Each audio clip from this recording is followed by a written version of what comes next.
Tonight, we go inside the comedy mind of Elayne Boosler. Comedian.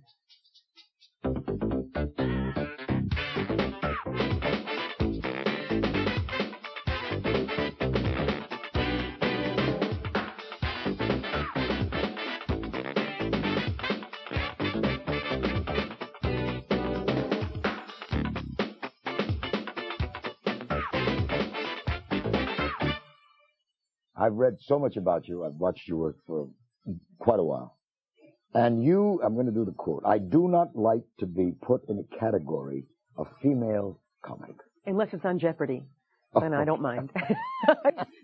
Tell me about that. Tell me why. Oh, well, I know why, but I want my audience. Well, I just think the more you separate yourself from the mainstream, the less opportunity for work there is. It's not so much political as being thought of as one certain type of comedian that can only entertain one aspect of the population. You mean, you think that the audience feels that if you're a female woman comedian, that you're only there to entertain women? Is that I think if they the consider you a concept? female act, a female comic, a black comic, whatever that is, whatever that restriction, and it is a restriction, the more that's put on you, the less work there is. When people look for comics, I mean, I entertain when bank presidents are retiring or whatever.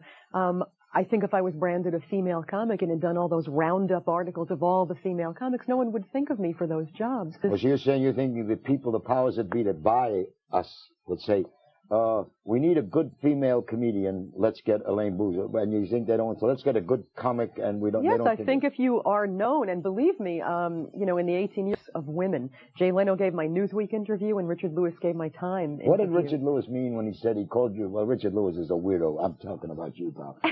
You don't like Richard? I love him. But he called you the Jackie Robinson. What did he mean by I that? broke the color line, that's all. I mean, and I can go to my left on the ground. And you slide into second base or steal home. Yes. What did he say? He said you were a breakthrough. I think probably when I came along, I think what he probably meant, when I came along in 73, there was a very specific kind of comedy going on, and not just women, but men too. You know, people blame women for always having been self-deprecating as comics, and True. But it was everyone in those days. It was the hangdog married person. Jackie Vernon, Rodney Dangerfield, Phyllis Diller, Joan Rivers. It was men, too. That's what comedy was. It was my wife, my husband. You know, that was comedy. When I used to watch the Ed Sullivan Show, I, as a little girl, didn't think that it was anything I never entertained the thought of doing this. It had nothing to do with me. When did funny come into your life? It was always there, but I never knew this was a profession. I didn't understand this was a job. This was something that people chose and did. I think Lenny Bruce came along after the hangdog period or during and changed it. He became the town crier in current events. People like Dick Gregory, and that torch was kind of passed along to, you know, people in jeans, Robert Klein and Richard Pryor. And that's 1973 when I became a waitress in New York. You were a waitress? I was the most fired waitress in New York City. My picture's up in the post office like this and like this with a tray. Oh, yeah. I can tell. Well, today you would, if you were doing that, you would like to be called a waiter. I would be called a wait human. Thank you. That's all. All right. So now, where do you go from toting the drinks to getting in front of that microphone? When did this? So I'm toting drinks, and the singers, the waitresses would sing in between the comics, just like lemon sherbet, you know, give them a little break. And everyone did 3 songs. I had 2. I had money for 2 pieces of sheet music, so I would talk. And it was very natural to me. And I remember Nixon was in all that kind of trouble. I was doing all this stuff about Nixon, then I'd do a show tune. I mean, it meant nothing. It was just ridiculous. But the way the club ran, now comedy is such big business. There's so many comics. They throw a comic in your backseat if you fill up unleaded at this point. But then there were like 10 comics in the country. And they showed up or they didn't show up. So I had done my songs, and it was a few hours later. There were still a lot of people around, and the owner said, well, can you go back on? I said, well, those are the only 2 songs, and they've heard them, and they weren't that good the first time. And he said, well, you're pretty funny. Just go up and talk. And I said, oh, okay, fine. Anything to get off the floor and bring in the drinks. And everyone said, what are you doing? I said, what? It meant nothing to me. And I remember in the back, Freddie Prinze was in a suit. He had just come in from a gig. Richard Belzer was in the back. He'd come in from a gig. A guy named Tom Curley, half of Edmonton Curley, the greatest college comedy team. They're in the back, and I go up, and I talk for an hour. Now, I had taken ballet since I was 5. I was the worst. Everyone's turnout, I was this. It was painful. It was terrible. I thought that meant it was valuable. I was trying to sing. I couldn't make the notes. I was terrible. It was painful. I thought that meant it was worth something. I go up on the stage, and I talk for 1 hour. And I come off, and it was like a shootout at the yoke. Everyone went, whew. they moved away and I took my tray and I went and served some drinks and all the guys came over and said, do you know what that was? I said, what? What? They said, don't you? In fact, halfway through, I remember Freddie Prinze in his suit and Richard Belzer in his suit came up and mimed peeing on me with their backs to the audience because it was so good. Oh. And I had some great line that, of course, made them sit down. It really was a wonderful topper. They became very famous for their taste. Oh, I thought it was a great compliment. We'll be right back with my special guest, Elayne Boosler.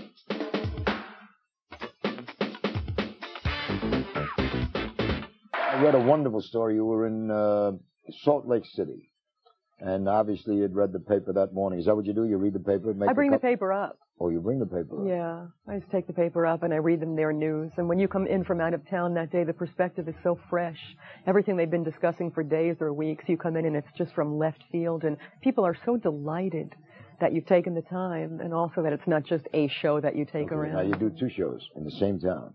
The first time you do it, it's right off the top of your head. You see, you did wonderful joke about the birth rate in Utah with the Mormons. It was second to India. Oh, right. Now, I just played Utah again. I didn't do that joke again. Now, what happens the second show? You know these, you're getting laughs now. So you don't say, well, I'll use them again? Oh, of course I do. Of course I do. But, it just comes out. There's the joke. But I just find for me that stand-up, if I sit down and write a piece at home and I deliver it, it sounds like I wrote a piece at home and I'm now reciting something. You mean you can't take something that's on paper and make it look like you're Yes, I can. I do it every night. Obviously, I repeat jokes. You mean there's a spine to your act? You have certain things. If the joke about Utah doesn't get the big laugh, what do you do? I only do that joke in Utah. That joke once a year. No, but I'm very hung up on Utah. I'm very hung up on Utah. I see. I went the other night to Utah and I said, what's topless here? No bonnets? I mean, it just came, stuff. It just comes out. You walk around, you look at the signs, you read the stuff, you talk to the desk clerk, you go to the mall, you see exactly who they are, who lives there. All right, now what do you do? 10, 15 minutes of that? Yes. Of a 2-hour concert? Yes. And then I test the waters. I'll do something political that's liberal, and I'll see where they go. And if they don't laugh, then I do all the liberal stuff because they need to hear it. I'm not there to make friends. No, you don't need to preach to the converted. I just went to Utah right after the hearings, the Senate hearings, and I opened with a 10-minute diatribe against Orrin Hatch that he should be recalled, sitting on television, waving a copy of The Exorcist, no doubt mistaking it for the Constitution, on and on and on. And they stood 10 minutes into the act because it was right. It was true and it was right. You feel a humorous comedian should have something to say, something important? I don't think you have to. It's just what I do. I enjoy anything. I like people with balloon animals and arrows on their head. But I'm talking about getting inside your mind. Yes, I like to use it for rational thought and solutions. Yeah, I like to put the news in there. I like to make the act like every section of the newspaper. I like their hard news and sports and comics and jokes and lifestyle and the weather. Really, I like people to leave thinking they read the paper thoroughly that day, but all the sections of it.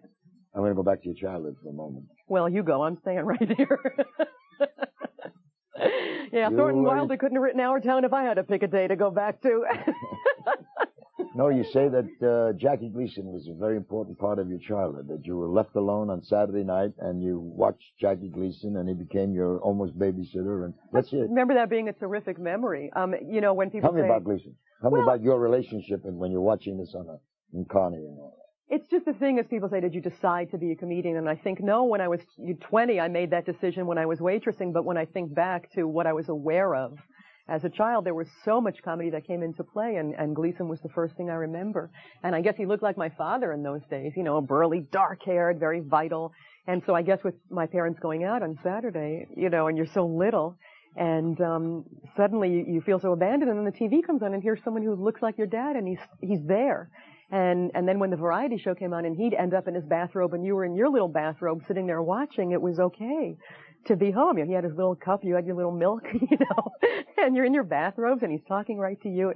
I remember it being a wonderfully calming thing. I don't know how funny I thought it was, or I certainly think it was, but I don't know if it was the comedy part or the comfort part. We talk about comedy and justice. I'd like to discuss that with you. When you get to make up a joke, what do you think that your first responsibility is? To make them laugh or to make them think? Laugh. Laugh first. Oh, absolutely. Yeah. Sure. You also said that you can't learn comedy.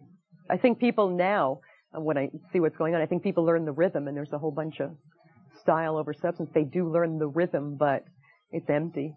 There's nothing in it. I think you have to really want to do it. You get upset when you hear somebody do something that you've done, that you created, you've done something? I used to. I used to be the most stolen from comic, everybody used to say.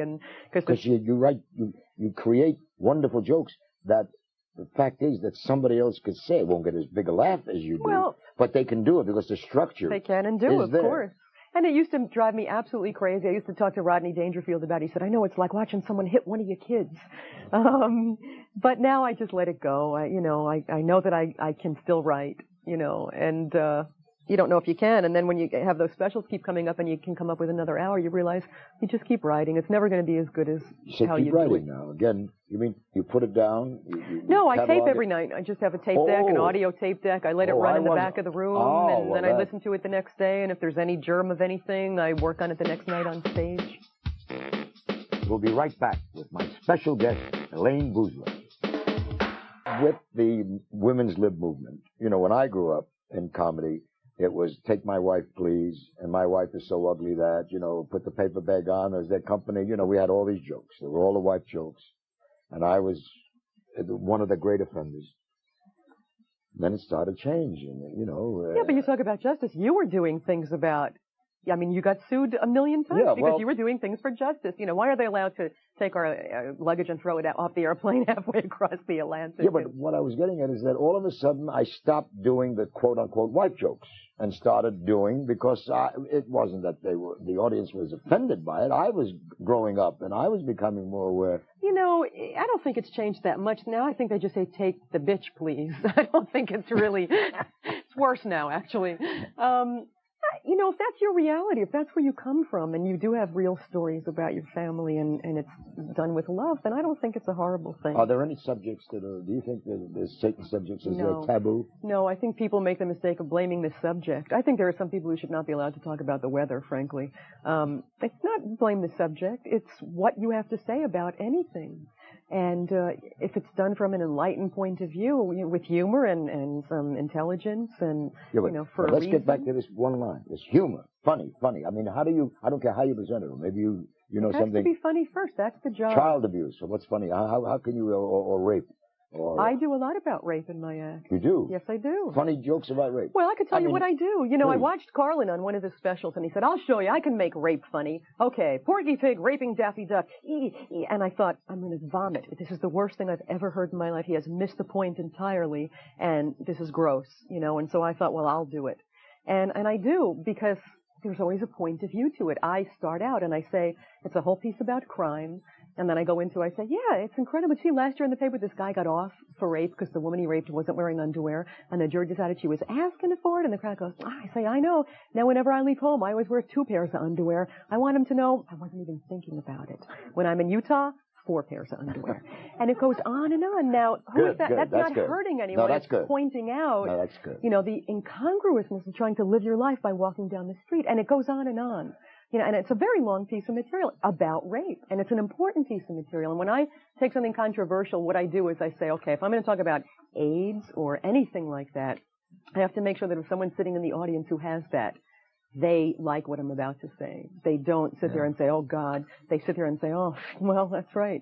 That's what I try to do. You just diffuse it and make it more understandable and less frightening. Your performance, you do all these things that you're so well known for, but yet you have the audience participate. You talk to them, and it becomes sort of a kind of funny town meeting. Well, it gets lonely up there. Yeah. Tell me, how do you approach this town meeting? I don't say where you're from. No, I know, but how do you get the audience involved? What really happens is I always do the morning drive radio show so people know I'm in town and I can sell my tickets. And they say, well, what do you do with hecklers? And I say, I invite anybody who wants to talk to me to talk to me. If people think they have something to say and they want to be part of the show, it's the last live thing left. Even presidential debates are totally scripted. They read their thing, they're done. There is no blood flowing anywhere. This is the last thing, this and sports. So I always say in town, you can talk if you want to talk. I don't ask anybody questions. I do my act. I'm not looking for anything. Excuse me, Elayne, can I talk to you for a minute? What kind of hairstyle is that? Right, that's always... All right, okay. Did you get here with the top down? Did you know that it's always about the hair is always the first thing? And I just say, it's your water. I always blame their water. All right, good. All right. I say, I don't look like this at home. This is your water. What's in your water? Are you married, Elayne? Are you married or living with someone? That's what they do. I mean, and they yell it out, and I just start talking to them. Last night, a guy said, I noticed you're changing your image. I said, yes, I'm going to be a small black man from now on. You know, and then I just keep going. Okay, I'll give you an example. I was in Kalamazoo in this beautiful theater last year, and they know that I don't mind if they talk. I don't consider it heckling. If they want to talk, it's fine. Well, usually they know the limit. If, you know, it's funny and we go on and they can kind of chime in again. This guy in Kalamazoo had no rhythm, and he was endless, and it was horrible. Oh, that's... 2 hours, and it was never in between. It was always on the punchline and endless, and, you know, I was just going crazy. And I could shut him down pretty quick. How come you're wearing all white? Just had dinner with Gandhi. Anyway, you know, and I kept going, but it would be like that quick, and they'd laugh, and I'd move on. But it gets to a point you can't... It was tennis. I mean, it was that fast, the ball going back. Well, sometimes I bring little cards up if I have new stuff I want to look at that I took off the tape from that day. I'll have like an index card or something, and it's on the bar stool. I use it, I don't use it, whatever. So I do 2.5 hours, 2 hours and 15 minutes, and I played tennis with him the whole night, and it hasn't disturbed the crowd terribly. Now I'm ready to leave, and I stand there and I'm saying goodnight, and I pick up the card, and he sees the card come off the stool. And I was pretty funny back to him all night. And he said, hey, what's on the card? And I said, and this got me tonight, that's how predictable you were. And the whole crowd went, ah! We'll be right back with my special guest, Elayne Boosler.